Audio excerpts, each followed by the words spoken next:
It was just wild.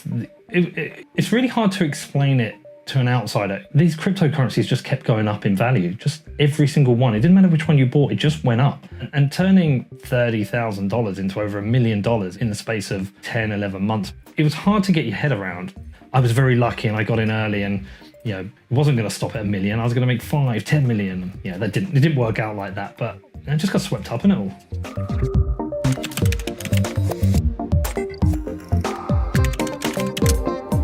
The first time I bought Bitcoin was back in 2012.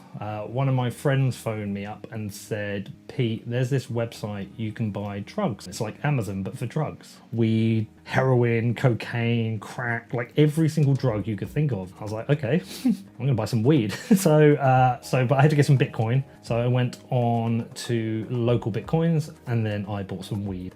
And it was a bit like, this is mental. And then at the end of 2016, mother, sadly, she had ovarian cancer, and we wanted to treat her with cannabis oil, some Bitcoin, and went back and bought some cannabis oil for her. And sadly it was too late.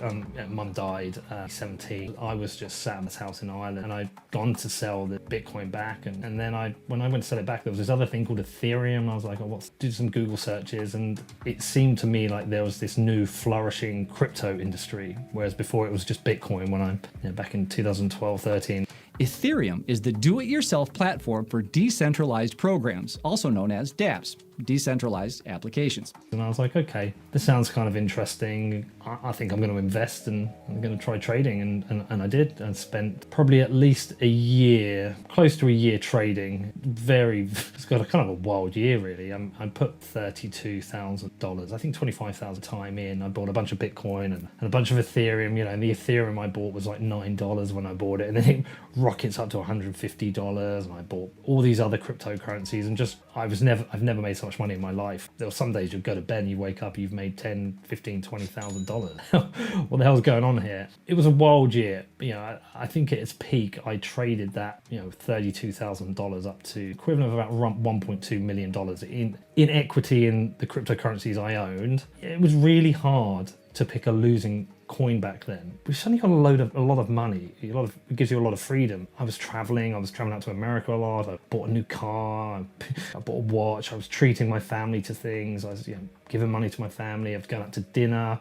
I was just living this really kind of good life. And maybe I'm an absolute idiot. Maybe I should have read it. Maybe I got greedy. I just wasn't overthinking it. Honestly, to answer how I was going to spend the money, truthfully, it's really embarrassing. You just sound like a dick. But genuinely, I made an inquiry to buy Bedford Town Football Club, which is where I live. It's just a small crap town. Our football team's crap. I always kind of thought I want to own it, so I made an inquiry about buying that. Just stupid, moronic things. So I didn't really know what I was doing. I was just getting about on this thing, like a lot of people were, just like going, well, I'll buy that and it's going up, and then I didn't know that these kind of markets went in cycles, and I wasn't prepared for the end of the market. And then in, I think it was January 2018, the market and the value of my cryptocurrency holdings just dropped quite heavily. But I kept thinking it would come back, but it didn't. It just kind of kept getting worse and worse and worse. And by mid 2018, pretty much everything I made had gone. So I had a very short period where I was like, oh God, this is dead. I'm fucked up there. But there was no point I was like, fuck it, I'm done with it. I just became focused on Bitcoin. I just thought Bitcoin was just a really interesting technology. When you look at how people were managing to use it in, to avoid capital controls in certain countries, or they were using it to get money just into a country, or that kind of censorship resistant property that allows you to send it to people. I think what I learned coming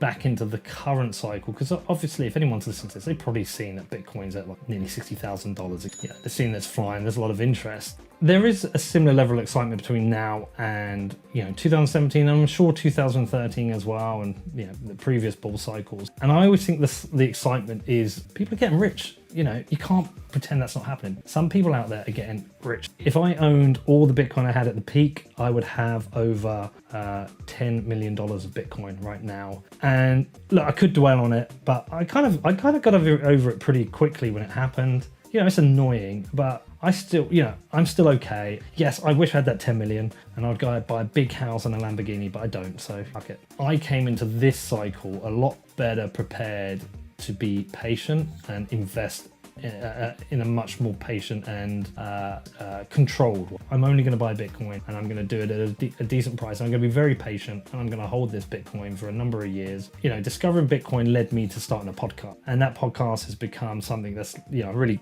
you know, lucky that so many people listen to it.